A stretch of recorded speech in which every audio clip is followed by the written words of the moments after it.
आज खऱ्या अर्थानं होऊ घातलेल्या जिल्हा परिषद पंचायत समितीच्या निवडणुकीच्या माध्यमातून निश्चितपणानं शेवटचा दिवस फॉर्म भरायचा होता. मला असं वाटलं होतं की राष्ट्रवादी काँग्रेस पक्षातनं घड्याळाच्या चिन्हावरती मला उमेदवारी मिळेल, परंतु त्या ठिकाणी मी एसटी मध्ये 12 वर्ष कंडक्टर म्हणून काम केलं. 12 वर्ष लोकांना तिकीट दिली, परंतु या ठिकाणी एबी फॉर्म असणारं हे तिकीट मला पक्षानं नाही दिलं आणि त्या तिकिटासाठी मला शिवसेनेच्या कुटुंबामध्ये प्रवेश करावा लागला. तो म्हटला मध्ये शरददादा सोनवणे तालुक्याचे आमदार,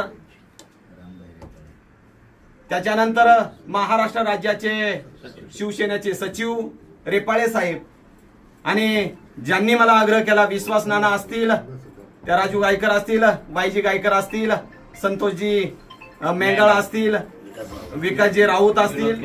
विनोदजी केदारे असतील, डॉक्टर विनोदजी केदारे असतील, त्याच्यानंतर महेंद्रजी सदाकाळ असतील, यांनी सगळ्या शिवसैनिकांनी की साहेब तुम्हाला न्याय मिळत नाही, तुमच्यावरती अन्याय होतोय, आम्ही तुम्हाला न्याय देण्याचं काम करतो, तुम्ही आमच्या कुटुंबामध्ये या, तुमचं आनंदानं आम्ही स्वागत करतो. तर निश्चितपणानं या कुटुंबामध्ये आल्यानंतर मला असं जाणवलं की खरं तर आज पाहिलं गेलं सर्वसमावेशक सामावून घेण्याची खऱ्या अर्थानं ज्यांच्यामध्ये ताकद आहे, इथं मनभेद केले जात नाही, इथं मतभेद केले जात नाही, सगळ्यांना सामावून घेऊन हातामध्ये हात घालून पुढे चाललं जातं, जातीय भेद देखील केला जात नाही. या दृष्टिकोनातून आज या ठिकाणी या फॅमिलीमध्ये, या कुटुंबामध्ये, शिवसेनेमध्ये खऱ्या अर्थानं माझा आज प्रवेश मी माझ्या फॅमिलीसह केला आणि ज्या वेळेस फॉर्म त्या ठिकाणी मी दिला आणि त्या फॉर्मला जोडूनच एबी फॉर्म आज दाखल केला, त्या ठिकाणी फॉर्मला लावून दिला. पहिल्यांदा मला एबी फॉर्म कसा असतो ते खऱ्या अर्थानं माझ्या मिसेसच्या रूपाने मला पाहायला मिळालं. जसं एबी फॉर्म कसा असतो मला माहित नाही, मला फक्त तिकीट एसटीची माहित होती,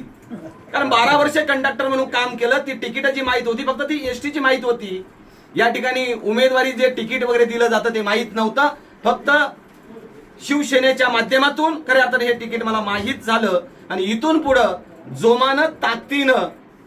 या ठिकाणी या तालुक्यामध्ये, या मतदारसंघामध्ये आणि जिल्हा परिषदेचे असणारे 2 पंचायत समितीचे उमेदवार माझ्या मिसेस सकट आणि जिल्हा परिषदेचा असणारा सिंधुताई कैलास गारे या उमेदवाराला निवडून आणण्यासाठी मी कटिबद्ध असेल आणि सांगितलं पंचायत समिती उमेदवार महेंद्र सेठला देखील निवडून आणण्यासाठी या ठिकाणी मी कटिबद्ध असेल. एवढाच शब्द मी आज सचिव महाराष्ट्र राज्याचे रेपाळे साहेब आणि या तालुक्याचे आमदार दमदार सन्माननीय शरददादा सोनवणे साहेब यांच्या समोर या ठिकाणी मी देतो आणि या ठिकाणी मी थांबतो. धन्यवाद. कसा माणूस आज याचा असून सुद्धा तस्करी या सगळ्या गोष्टी समाजात जाणून कुठलं बाहेर